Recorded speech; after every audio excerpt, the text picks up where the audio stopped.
one day somebody does something unspeakable to someone else, to someone you hardly knew, and you do something about it because you can. The story is brought to us from weareiowa.com. Officers fired a total of 11 shots at the suspect who they believed to be armed. However, police did not find a gun in the suspect's possession. That's right. The Des Moines Police Department has released body camera video of a recent shooting in which two police officers shot and killed a man who they believed was armed and dangerous. Now, the video's release comes as both Iowa Attorney General Brenna Byrd and Polk County Attorney Kimberly Graham both determined the shooting was legally justified. And I searched and I searched. I cannot find the video that they released, although I did find a video commentary with photos. Now, the incident began at around 2:40 p.m. on January 24th when two officers, Michael Hoops and William Perez, arrived at a home on East Tiffin Avenue to locate and arrest 36-year-old Brandon Mitchell. The team of officers gathered at a location away from the East Tiffin Avenue address to establish a plan to approach the home. After arriving at the home and ensuring that the female resident was out and her pets were secure, the officers approached the home. Officers find the front door to the home is locked. The female resident unlocks a side door to the home and allows officers to enter there. The officers, accompanied by a canine, enter the home and make the first of several announcements of the police presence and give commands for Mitchell to come out of hiding.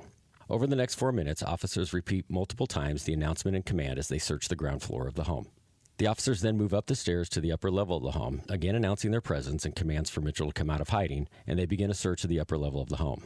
During the search, the canine alerts to Mitchell hiding in a closet.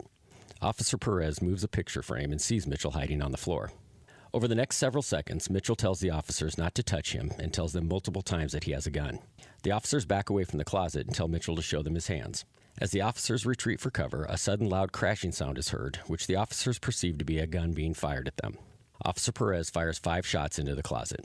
Officer Hoops, who has retreated for cover behind a pillar that is outside the closet door, sees Mitchell in the closet, raising his hand in his direction, and fires a total of 6 shots at Mitchell. During the minutes that follow, officers make multiple commands for Mitchell to come to them, and they also tell Mitchell that they are ready to provide first aid to him. Mitchell responds with profanity and refuses to comply with the officers. The officers request a ballistic shield so that they can safely approach Mitchell. Once the shield arrives, officers are able to move Mitchell out of the closet, assess his condition, and begin to provide first aid. Des Moines fire medics arrive shortly after that, assume the care of Mitchell, and transport him to the hospital, where he later dies. The loud sudden crashing sound was found to be the breaking and shattering of the glass picture frame. No gun was located in the closet. Earlier in the month, a female victim had told police Mitchell was stalking and harassing her, as well as threatening to kill her. Mitchell also had outstanding warrants for his arrest.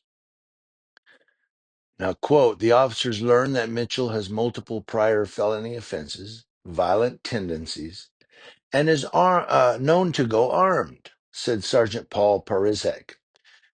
Now, the officers ensured the female resident was out of the home before approaching, according to the video summary. And the link to it is in the description box. The woman unlocked a side door for officers, allowing them and a canine to enter.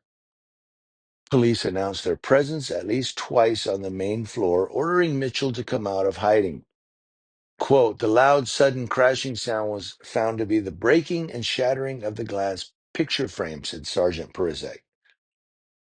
He goes on, no gun was located in the closet. Now, the woman who said Mitchell had been harassing her told authorities Mitchell had previously referenced wanting police to kill him in front of her. Mitchell had also allegedly told the woman, they're going to have to shoot me. I'm not going back to prison, end quote. Now, Local 5 News will update this story when more body camera footage is provided. That's from, of course, Local News 5. And I searched, man, I went all through the internet, through YouTube, and searched. And the only video I found, you've seen some of it here. And of course, the link to the whole thing is in the description box, is the sergeant narrating while you see photos. And they call that the censored version. So they're not releasing the actual video that I know of. If you find it, you can post it or let me know, and I can post the actual video and not these photos. But it's a tough one, man. I mean, I'm couch quarterbacking here, but it's disturbing that it was glass breaking. They shoot into the closet. It ends up being fatal, and they find no gun. And I don't know.